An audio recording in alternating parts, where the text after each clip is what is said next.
All right, let's talk about the weather here for today in 2026.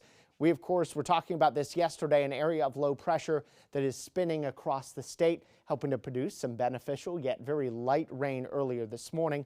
Still swirling on top of us right now. That's what's giving us all the clouds, although the more widespread showers are now to the southeast and due east of us, and a little bit off to the north and northwest too.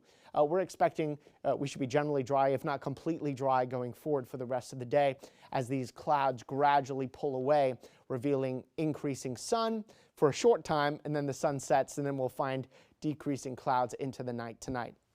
So the trend in the short term is for fading clouds. Then as we head through our day tomorrow, a cold front is going to drop through central Texas as we go through the morning. That will bring just a few widely scattered clouds, way more sun than anything else, but it will bring a wind gust change and also a temperature change. So let's talk about the wind gusts, which you can see are fairly limited here this evening, coming out of the south and southwest.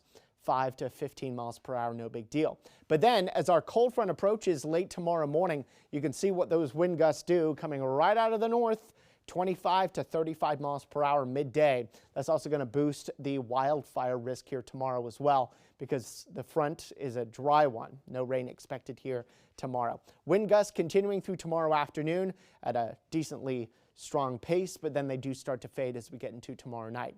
From a temperature perspective, we'll still be allowed to drop into the 50s and then 40s into tomorrow morning. So a briefly chilly start, but then temperatures, thanks to plenty of sun, rise well into the 60s, almost 70 in a few spots. And then as that wind from the north starts to increase a little bit, we'll actually see our temperatures dropping a bit earlier than usual. So they start to trend slowly down by late afternoon. Usually we reach our high for the day about 3 or 4. I think tomorrow we're going to hit our high about 1 or 2 before the temperatures tumble, and then we'll eventually get down into the 30s here by Thursday morning. So the story tonight is the gradual clearing. Overnight lows in Austin dropping to 43 as the wind shifts from the south to the west. Tomorrow that west wind eventually turns north as that morning cold front blows in. A high of 68 before the temperatures slowly start to drop, but at least plenty of sunshine.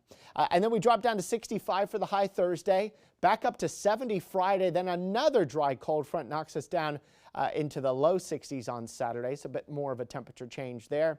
And then we keep this up and down trend going over the next week. 61 Saturday, but 65 Sunday. Pretty nice looking weekend if you don't mind it cool in the morning with some 30s. Low 60s Monday with a few more clouds. Next chance of rain, and it's a tiny one, comes on Tuesday with a 10% chance.